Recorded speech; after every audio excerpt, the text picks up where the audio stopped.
Hello and welcome to Himal Interviews. I'm Shweta Srikantan and today we're speaking to Debjani Bhattacharyya, Associate Professor of History at Drexel University and author of Empire and Ecology in the Bengal Delta, The Making of Calcutta.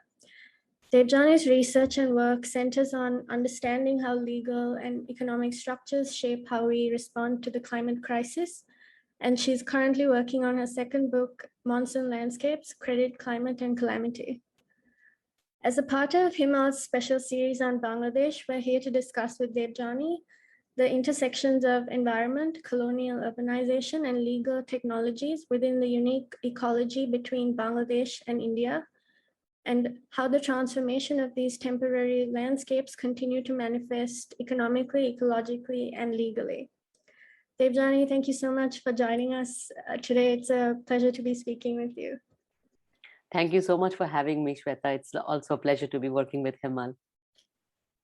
So to begin, your book, Empire and Ecology in the Bengal Delta, it documents the various attempts by colonial powers to fortify the temporary landscapes between India and Bangladesh.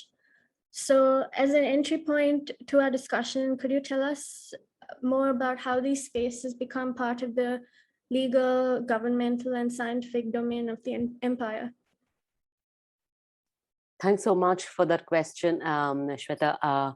So there are three ways we can sort of answer the question. There has been a lot of work, actually, substantial amount of work on looking at the agrarian landscapes that are seasonal. As we know, the Ganga-Brahmaputra Delta is considered one of the youngest deltas in the world, which means they are constantly forming and reforming and moving. It is also one of the more mobile deltas. So right beginning from, say, Brahmaputra up in the up in Assam, you have these chor formations, or this kind of island formations, and they are all wrapped up in legal battles. Like today, when we think, it depends on how you approach it. Today, when we think of Majuli in the Brahmaputra, we understand that it is locked up in enormous legal battles with ramifications, not just for land ownership, but also for the citizenship debates, for instance. There was, like, historians have looked at this even before me, and I really drew upon their work, and they were primarily looking at the agrarian landscape. And going right back to the to when the agrarian settlement happened in the Bengal frontier, like if you think in terms of Richard Eaton's work, going right back up to there, what historians have documented is that the agrarian landscapes that were these temporary landscapes were also extraordinarily fertile landscapes. These are, like, rich sediment, rich in mineral. So the way of managing these landscapes prior to the coming of the British Empire was very much based on an idea of yield.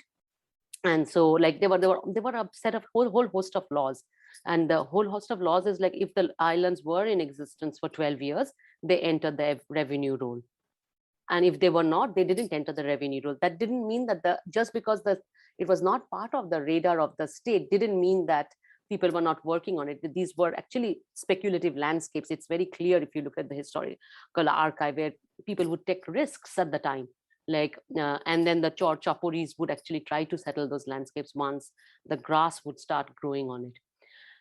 And the British actually took over quite a bit of the existing laws of of this 12 years entering the revenue roll. And here the challenge of the historian comes in, because if it's not part of the written archive, you have to start looking where else you might find records about this.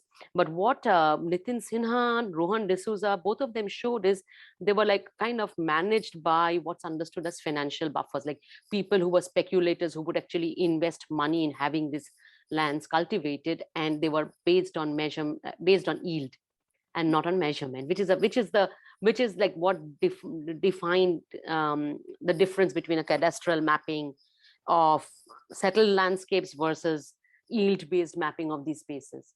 In a much more recent article that 2 years back, maybe, Erika Mukherjee has shown and made the argument that the permanent settlement, the failure of the 1793 permanent settlement should not just be treated as, transformation of the land ownership. It's that, but it's also this temporary landscape. And she's looked at all the embankment fights over these temporary landscapes and said, they were also trying to settle an impermanent land. For me, the question was, okay, if that's how they are settling agrarian landscape, where you can actually have within the larger colonial capitalist machine, you have the yield measure to actually manage those landscape. What do you do when it comes to urban spaces? Because Dhaka has a very similar history. It is surrounded by river. Kolkata has a similar history. And when I entered the colonial archive through, the existing colonial urban historiography, the story is very much the story of, there were swamps, there were marshes, they were drained. It was a story of marsh to metropolis. And we actually have 2 books with this title, Marsh to Metropolis. So the colonial historiography would say, it's perseverance. They saw these marshy lands, they drained it, established drainage patterns, and there's quite a bit of work. And I'm not denying that drainage didn't happen. But, so much of this history is written based on municipal reports. And anybody who lives in Southasia or has even engaged with Matthew Hull's work, we know there are reports, and then we know there is life that bristles outside of the report, and there is often a mismatch. So I wanted to document this story. Like, okay, there are these reports right out there, but like sometimes when we look at Calcutta, it doesn't look very drained. Like if you're in monsoon, it doesn't look very drained. And we know what happened in last week in Calcutta, like half of Newtown was waterlogged. And like there's all these questions going on. What have we done wrong? Like, of course, all of us know what we did wrong, but and this story. So I wanted to ask this question about if it really was drained, why is it that during monsoon we stand in like sheets of water? And sheets of water is not my term. I think if I recall correctly, it may be Canning's term, because Canning was really, really worried by Calcutta turned into a sheet of water every monsoon. So something hasn't happened about this march to metropolis, like which is a as an idea, it's an exciting idea to run with in some ways for the colonial officials to talk about their perseverance, for the post-colonial people to talk about disciplining, and post-colonial historians to talk about disciplining and space, but some way it didn't happen. So I wanted to document that story and also understand what is happening to this kind of temporary landscapes in an urban context. And that's where I realized the work of law very much, but also and how, within law, these lands have like not even within law, it's almost administratively these lands have to get fixed for us to then reclaim the land. Reclamation is not just going and taking like trying to fortify a land. A lot of paperwork emerges. So in a way, like what I charted was how these kinds of temporary landscape. I looked at the water bank, like harbor, disappeared harbor at the edge of the Sundarbans, to see how these kinds of lands first enter the lawyer's desk, they adjudicate upon it, or the mapper's desk, then they move on to the revenue department, to the speculators. So how these lands actually move through these various domains, and I wanted to chart that story.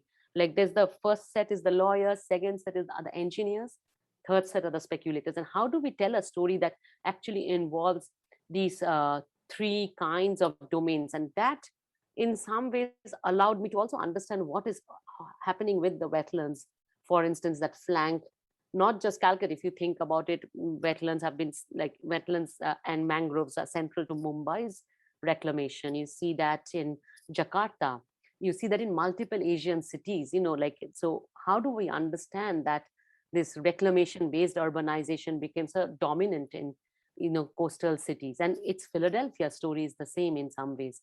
Once I started living here, I realized it is also recovered from the swamps, and I wanted to chart that story.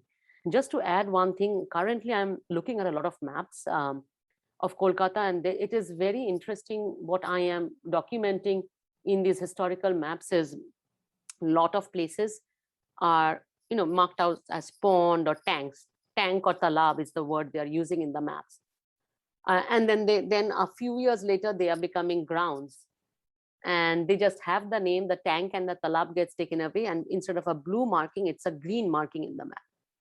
And some of them, so you can chart a history of kind of reclamation over there. But what's very interesting is some of these maps there, some of these spaces which were marked out as green land in the map continues to be tanks in Kolkata.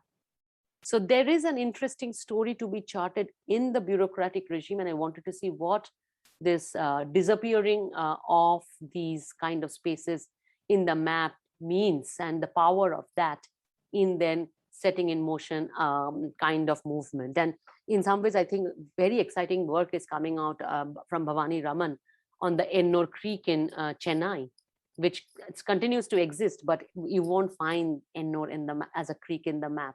It is a space. So there's an interesting story to be told in that way. Yeah, and because this landscape is so unpredictable and humans respond to that in certain ways, you could say that this dynamic opens up some of the problems that perhaps lead into the climate crisis today. So what are some connections that can be drawn between the British imperial expansion in the Indian Ocean to the contemporary financialization of climate threats? And kind of how did this history shape how we define climate threats today? Okay, that's a question I'm actually grappling with in my new work, and I should say it began with what they call the serendipity in the archive.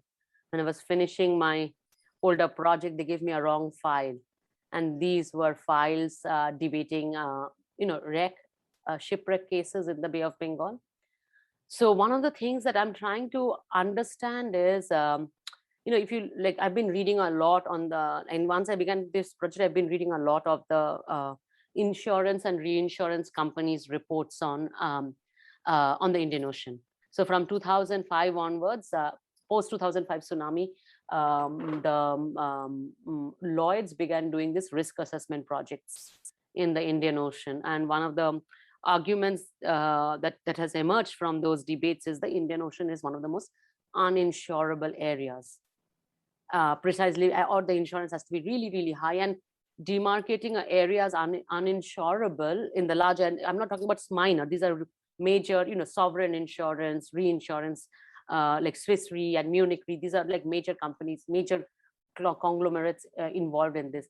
What happens is when you say that, you actually affect a sort of a capital flight vis-a-vis infrastructure, vis-a-vis goods and everything. So there is that story to be told, like which dam will be insured or not. And we know that all of these kinds of major infrastructures that's coming up across the Bay of Bengal and the Ganga Brahmaputra Delta, the dams from Salween to all of the dams that are happening in the headwaters of the Brahmaputra, to all the major ports that are coming up along the coast from Sri Lanka right through India, Bangladesh, the coal plants in the Bangladesh Sundarbans.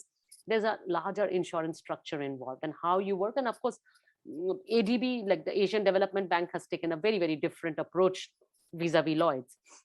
But the language of the Lloyd's was very interesting. So they say this is uninsurable, but they also say, like, if we can come up with a green solution and a financing solution to this problem in the Indian Ocean, we'll have solved the world's problems. Most densely populated area, the poorest live in this area. Most of the things are not titled. So there is like a lack of a paper regime. So the response has to be a really complex response. And they do fund a lot of research, like, so quite a few of these climate research that you see within universities, and indeed people who are writing this Lloyd's climate reports are Oxford climatologists and meteorologists. So and they found like there is I believe like quite a few Ivy League universities here who do this kind of climate research with a in a really like nuanced way, but the money is coming out of these kind of major insurance companies and asset management companies. So I was like, okay, this is a very, very, like, so I was kind of interested. I was like, okay, so there is like, we often like to tell the story of, oh, look, big corporations want to do climate denialism, and they do, if we look at BP and Shell and all of that. But once we turn around and start looking at these financial institutes, they are right at the edge of climate research. They want to understand what the dangers are. But then I realized, because I put on my historian's hat, it's actually not unknown. Like, like the Royal Meteorological Society in London is established by the Bank of England and Lloyd's. It's a longer history, and like, they do want better data about this. So that's when I started doing digging, and I am still in the process of digging, but the puzzles that I have are this.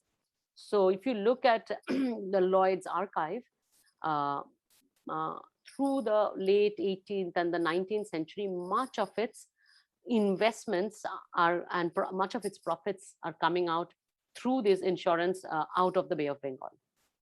And it's interesting, like, of course, and the Caribbeans. These are the two places. It's not the calm waters of the Baltic or the Mediterranean. So that's one thing.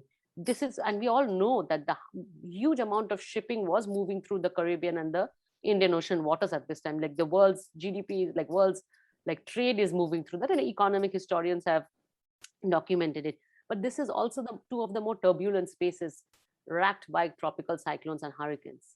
So once I started digging into this Marine Corps records, what I saw was emerging is a particular way of assessing and understanding and financializing storms.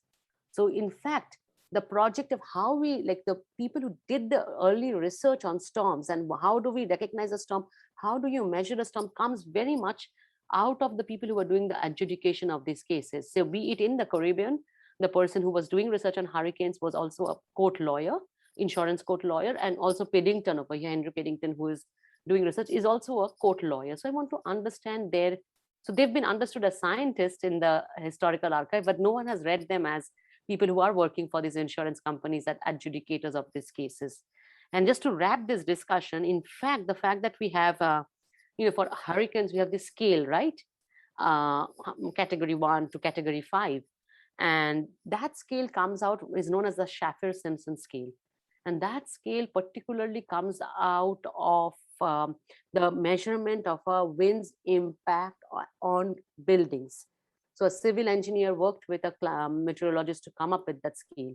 So it's a very much the scale comes out of what is the damage caused to a building, and the damage that is caused to a building is measured based on the property damage claims that people have made along that. So it's a very interesting that the financial kind of a schema has allowed us to understand the impact of winds, which we call cyclone or hurricane, or whatever we want as that. And it's very interesting when you look at the historical archive, the whole challenge is how do you when you are on a deck in the middle of an ocean, recognize a storm as a storm and not as just strong wind. And that's where much of these insurance claims are being fought. Did you recognize that as a cyclone or did you not? And why, what went into it? So it is this act of the kind of visual training of the eye to recognize and then steer a ship accordingly. And then just to wrap up, in the last 1 year, there's been a lot of pushback from scientists, particularly in the US, who are doing hurricane research. It's very interesting, saying, much of our hurricane measurement, like, as we do this 100-year mapping of cyclones and hurricanes, it's so much based on impact of these cyclones on human settlements.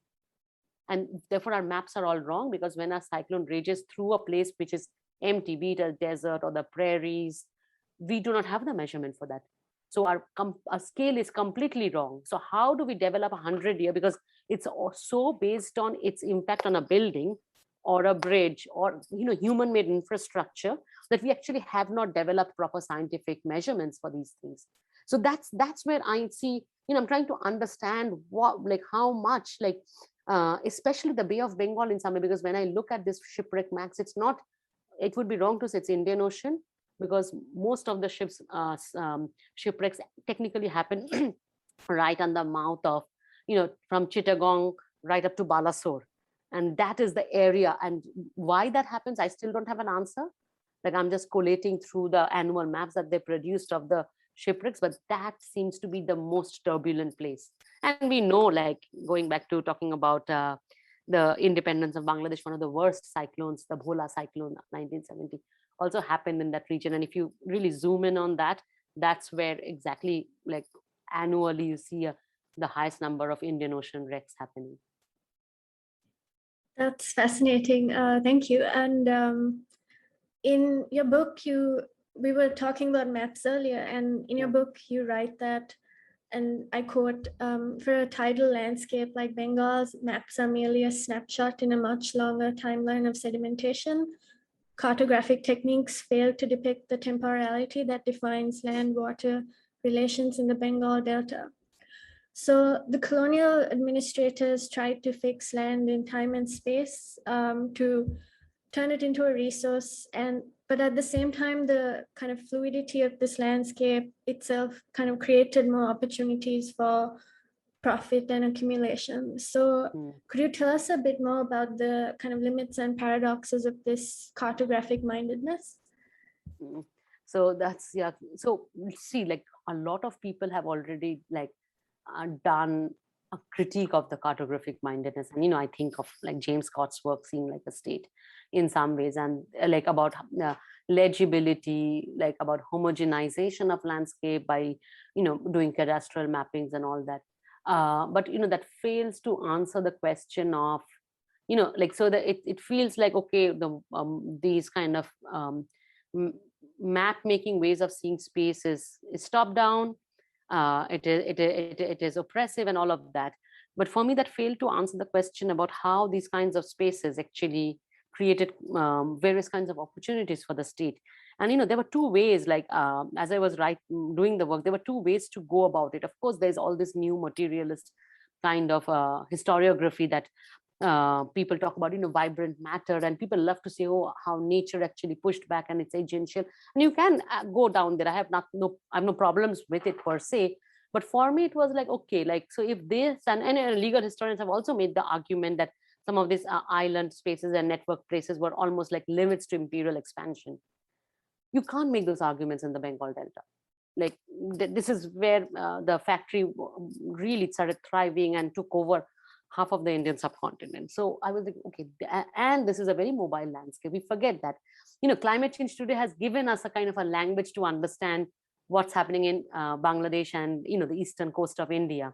But if we go back 40 years later, like if I were to say this is a mobile landscape, it is actually a term no one would even accept. It's like almost like a kind of a dissonance, that term.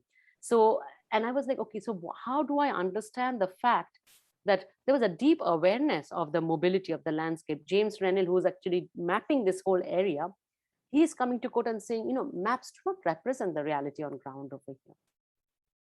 And I was like, what is exactly happening? Because it's not a story of, limiting the East India Company as much as we want to tell the story. It is not. It just chugs on and continues to profit. So in a way, what I realized is these spaces actually become sites of establishing kind of emergency provisions.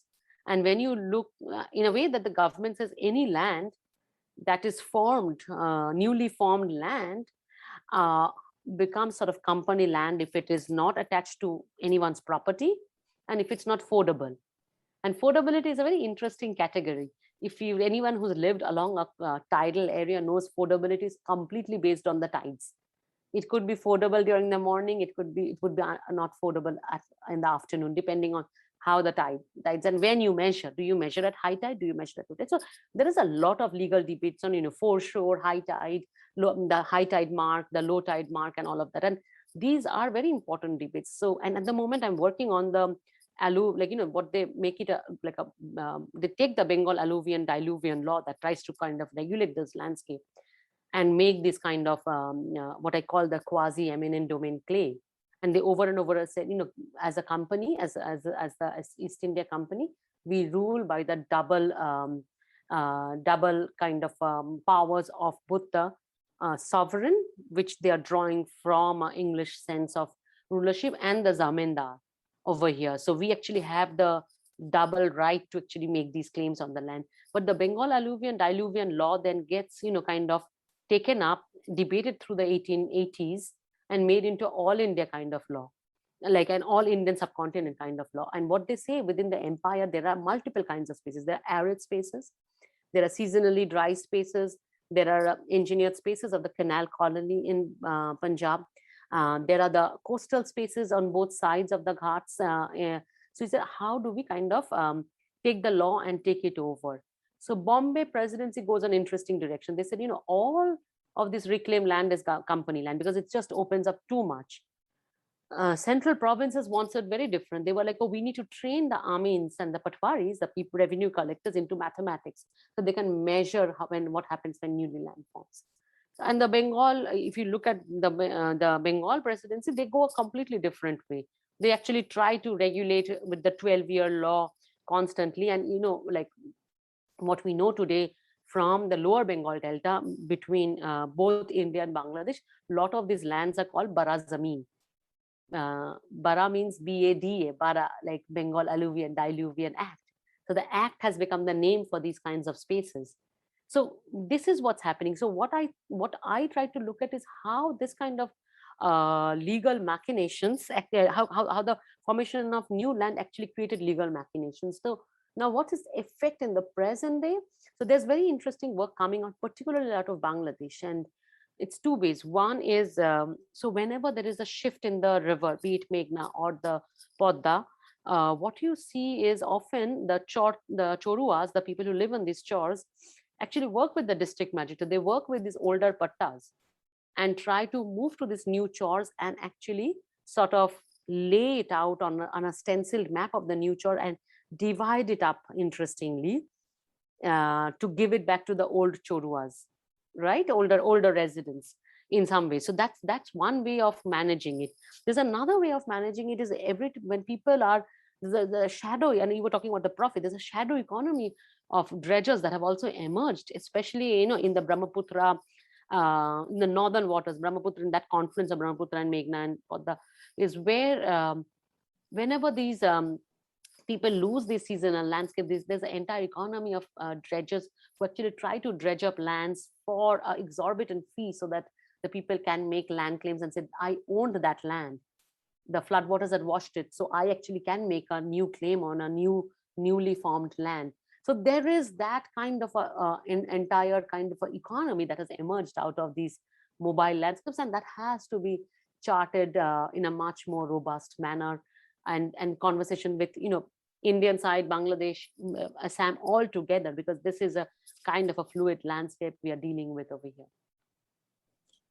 And also, just going back to the book, from the various Bengali folk songs, paintings by indigenous communities, and also almanacs and the theological imaginations of the Delta, what can we learn about the kind of ethical limits of fixing land and water in space, in contrast to the colonial officials and planners, their kind of direct approaches?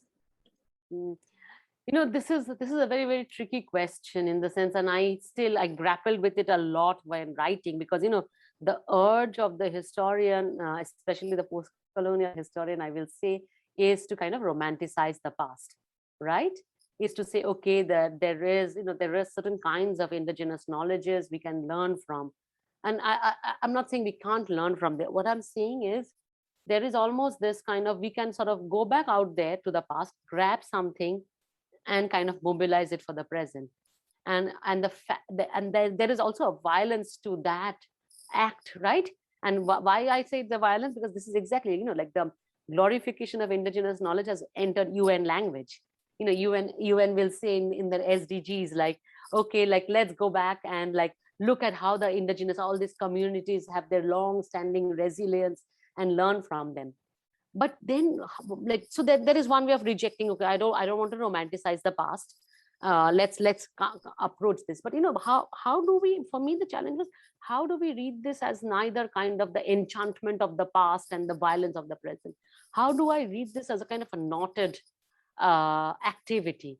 And here I drew a lot from Gautam Bhadra's work on almanacs, where he's like trying to look at the emergence of this kind of a knotted kind of a temporality, right? How do I actually find these kinds of habitations, which kind of look kind of strange to us, but remain within the kind of this kind of a colonial bureaucracy?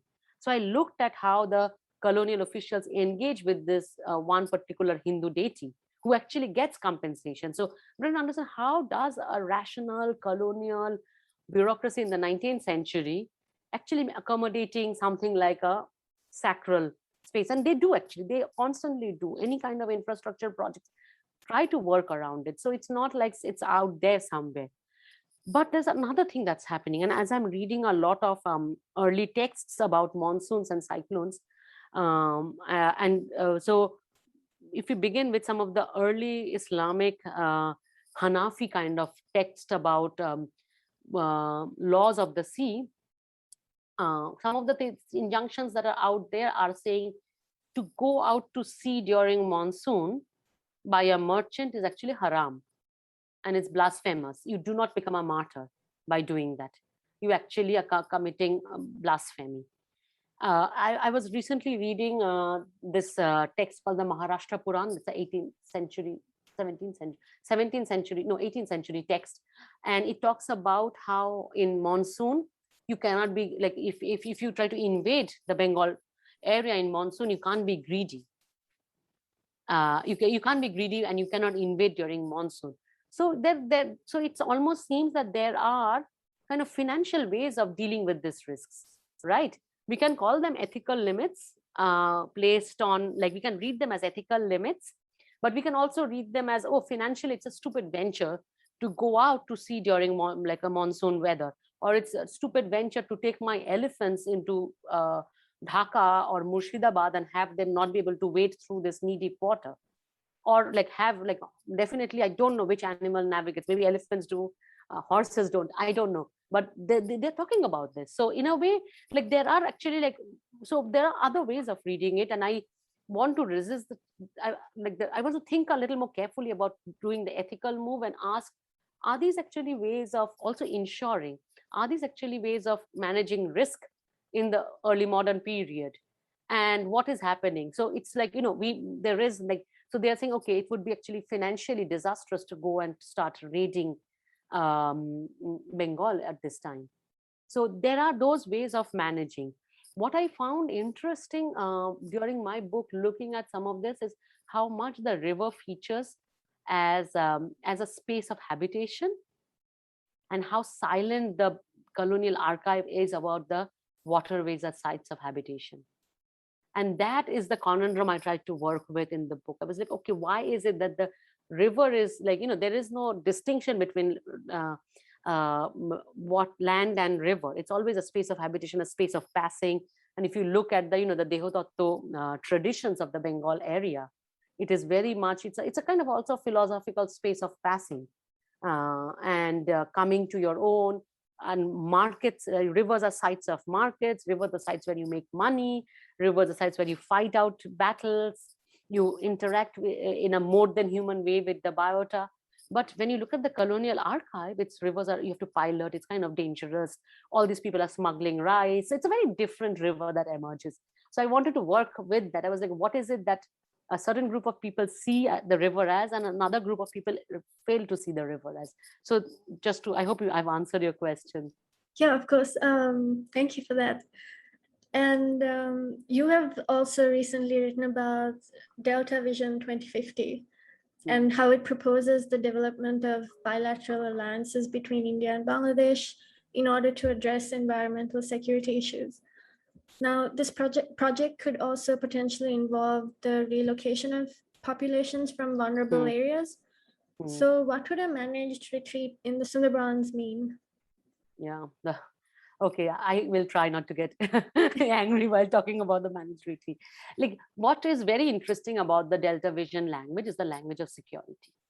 And the language of security also alerts us to the fact that we look at climate change as a security issue is only when we think of a huge movements of populations of people, right? How do we manage the population movement of people, and how do we manage the movement of people who are actually the most vulnerable, and who are the people who are most vulnerable? People who are the poorest, right? So basically, it is a management of poor people's movements is what we're talking about. So that really upsets, like in a way, it's very upsetting when you read the Delta Vision, the language of the Delta Vision. It is very much about protecting the animals. It's very much about protecting the forests. And if anybody reads Anu Jale's work, which will alert you to the forests are products of human labor. Forests are not just, trees and animals, it's human beings in it. And, but the Delta Vision completely empties out the forests of humans. So there is that. So I'm still trying to wrap my head around, and I'm working here with Meghna Mehta, who also does, who works on the Sundarban. But coming to the question of managed retreat, it's like, let's see where managed retreat functions. So the argument for managed retreat is, instead of letting people move when they feel like it is time to move, the government should do a top-down management of moving people. in the South subcontinent, we have deep experience with this development-induced displacement, right? We can call this climate-induced displacement managed by the government, right? And our experience of development-induced displacement has been, if anything, but horrific. If we look at the data that comes from say the 40s onwards, but definitely very well from the 60s, 70s, it's been a horrific kind of a tragedy, if you want to use that term. So where has managed retreat been successful? And the case that is often charted is what happened after Sandy in New York, where it was a like the way that the story will be told, it's a democratic decision by the people who are living in the Staten Islands, where the state of New York bought back their lands because their housing was built in the 70s and the 80s on floodplains. Sandy, Hurricane Sandy got sort of displaced the population. They were brought back and moved to higher grounds within the state of New York. Now, if we drill down into the details, what we see is we're talking about a primarily white neighborhood, which is often voted Republican in this country. And that's a success story we tell. If we move around and look at the Black neighborhoods, that has not happened. They've resisted planned retreat. So, and they are considered truant, they are not being climate, like they do not understand the language, they do not understand climate change. If we go down to New Orleans, where planned retreat has been unsuccessful, it's often the communities who are actually the indigenous communities who are living on the edges, who continue to want to live in that area. So what we are, and so we're taking this experience of one particular community, of a successful, democratically driven planned retreat, and trying to impose it within this, like the entire this Bengal Delta area. So should people not move? Yeah, they should move. If the need arises, they should move, and there should be an articulation. And Meghna is actually doing a lot of work where she's trying to show how also within the islanders, there's an entire range of difference. Who are the people who often want to move? Are people who have maybe are often shopkeepers, are often people who have another house somewhere on the outskirts of Kolkata. They are for planned retreat, they are taking an initiative. But there are people who don't want to move. What they want is maybe a little better embankment. What they want is maybe a bunch of lights. What they want is better hospitals. But we don't want to pay attention to that. So, and the other argument that as we read on the Delta Vision document is very much, we have to protect the Sundarbans to protect Calcutta. Of course, the financial center like of Bengal, right? So, okay, so we are going to ask to sacrifice the lives with dignity of a bunch of people to protect Calcutta. But what if we thought it the other way around?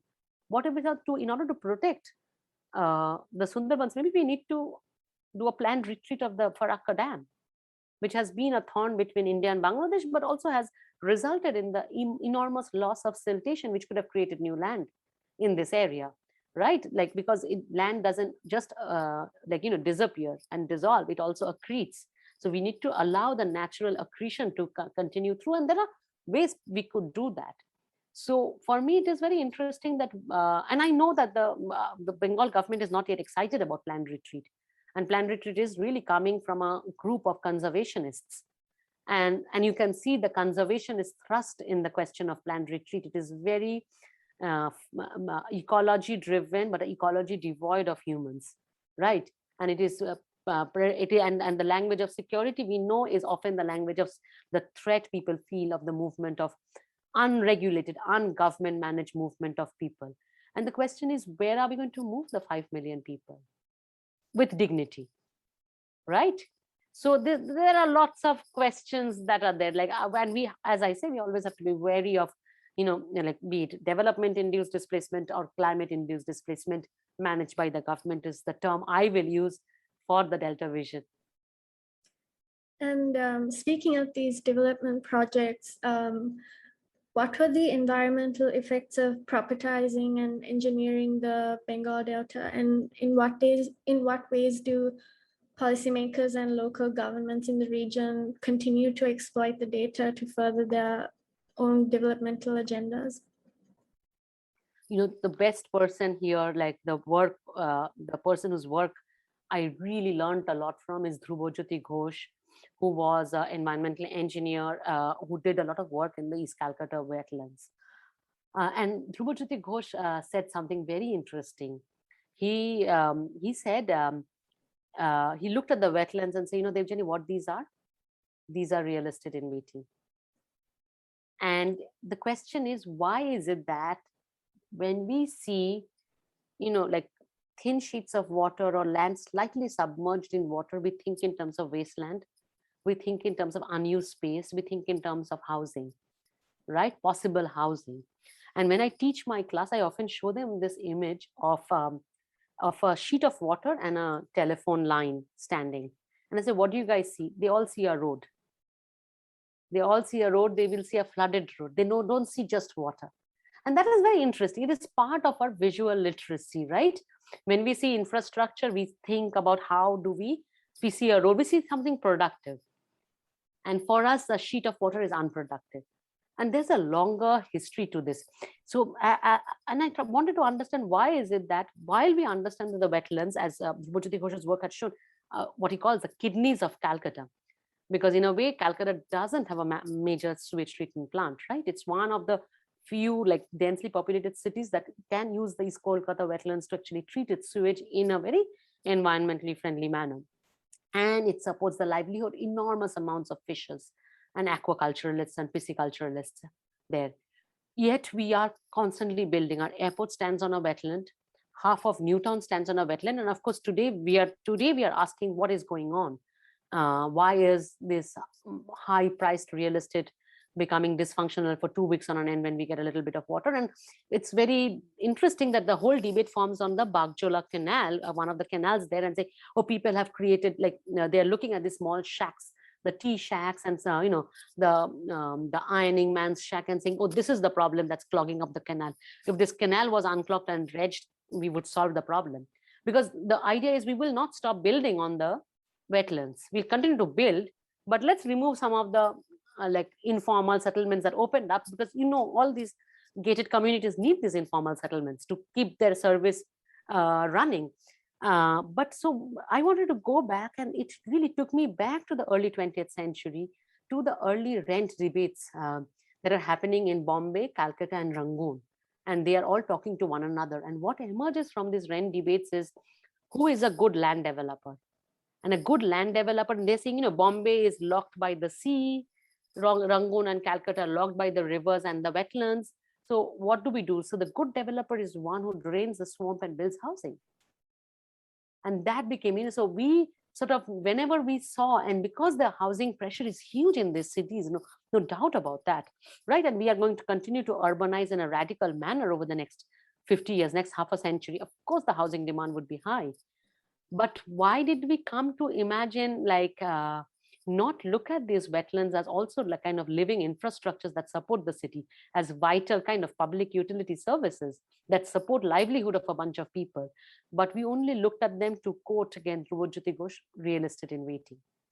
And I think that is the consequence. And we think we're going to continue to pump down cement and concrete and protect ourselves from climate change and all the threats. And I think that is at this, we are when I finished the book, it was still not like accepted common sense, but I think today it is slowly becoming accepted common sense. Like, we are not going to get out of this problem by concretizing life and livelihoods. So like, hopefully we will get to a point that we won't be doing that.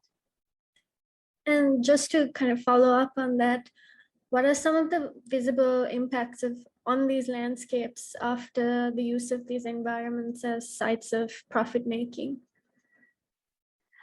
Oh, that's a present crisis that we are facing, right? Like, yeah. That's a good question. Like, what are the effects? Like, it's a whole host of things. First of all, in some ways, if we look at what's happened to like a place like Calcutta or Bombay, so currently we are building this coastal road in Bombay, right, at the cost of taking over the mangrove lands, right? We are developing and establishing all these part of the BRI initiative. We have the port in Sri Lanka, which is coming at the cost of livelihoods, fishers, ability to go to coast. We also have huge fights about coastal landscapes and SEZification, like the SEZs that are emerging in, for instance, in Chennai, now in Haldia, because these are kind of landscapes that have to be put to use and cannot be left. But sometimes you have to also leave the landscape, right? And there are multiple debates of why, like, I don't want to, like, when I say leave the landscape, I don't want it to go to the room for river kind of a space, which the Dutch and people are doing, because that also comes with its own host of problems. But I think, like, there is a history that has to be charted to the current crisis. And today we are going to again spend a lot of money trying to take care of flooding and everything, whereas there were other ways we could have addressed it, and we can continue to still address these questions about how do we build, where do we build, what sort of livelihoods we support, and what sort of livelihoods perhaps is untenable in this moment. So yeah, I hope I've answered that question. Yeah, and just to kind of wrap up and to conclude, what are some key lessons that can be applied to the contemporary moment in Bangladesh, where states and various organizations continue this process of propertising and, like you said, pushing out water and looking for short-term fixes by unsettling these landscapes and the people living there? So this is interesting. There are a lot of things Bangladesh, I feel, is also doing right in some ways. There are smaller projects where they are actually building, they are working with embankments, but they are building these natural embankments where fish can pass through, for instance, and they are made of bamboo, weeds and stuff, and that is working. Because what natural embankments do, unlike the major wall that maybe the embankment that is being proposed perhaps in the Indian Sundarban area, is it allows the people who are living there to actually take care of the embankments when it breaks. Of course, Bangladesh also has its polders that were built through the 1950s. So they learned the lesson of the problems with this state of the art World Bank funded polders. What that happens is, once a polder breaks, the villagers cannot immediately repair it. They have to wait for the irrigation departments or the public works department to send in their heavy earth machineries to come and do the work. So it takes it takes the responsibility away from the villagers. But there are parts of Bangladesh where they are experimenting. I think of Sheikh Rokon's work, who does a good job of documenting it. But Kasha Poproki also, like, she looked at this this organization, the Nijera Kori NGO, who is actually trying to do it in a manage one of the polders on their own and getting support. And I think there's lots for India to learn, if it can, with humility, from Bangladesh about the kind of management that is going on. But at the same time, Bangladesh is also putting a coal plant in the Sundarbans, and that will have a devastating effect. And it's very interesting that we have the Planned Retreat Delta Vision project, but that will now not even talk about the coal plant, which will have far more fatal consequences for the mangroves than a bunch of people living in there. For me, what's also very, very interesting is to also chart what's happening in the Bhashanchal. And that's an interesting story which we have to kind of understand, because it is, again, one of these temporary landscapes, but it is where also the UN, along with Bangladesh, is relocating the Rohingya population, right? And building camps for them to live. And here, Lindsay Bremner's work is very instructive, because she's saying, if all our asylum claims and citizenship claims come out of being on a solid ground, because it's used solely the law of the soil, what does it mean to then relocate this population in the middle of the Bay of Bengal, where the soil is actually dissolving into the bay as we speak? So where the soil itself is untenable, where it is a chore that has been in existence 13 to 14 years, it's like just about gotten into the revenue rolls. And it is like Bhashan, it is a floating island we're talking about. So it is very interesting. So at what point it moves out of the Bangladesh territorial waters, what happens then if it continues to move around? So there is an interesting kind of a humanitarian experiment now playing out in the Bhashanchal, which could be interesting for international law people, for people who think about environmental historians and ecologists, and people who work on the refuge, to see how this story is playing out in the Bay of Bengal context, I think. Debjani, thank you so much for joining us today and this opportunity to engage with kind of larger questions in both historical and contemporary contexts on how colonial legal systems and urbanization continues to reshape these ecologies. And in your book, you kind of eloquently conclude that we easily forget, and because we forget, it's harder for us to imagine alternatives. And I think that perfectly kind of reiterates the importance of tracing these environmental imaginations and histories to kind of better understand contemporary entanglements with the Bengal Delta and all that we have discussed today. So thank you. It's been a fascinating discussion. Thank you, Shweta. It was really, really lovely to sit and talk about these things with you. And thanks for all your fascinating questions and engaging with my work. Thank you.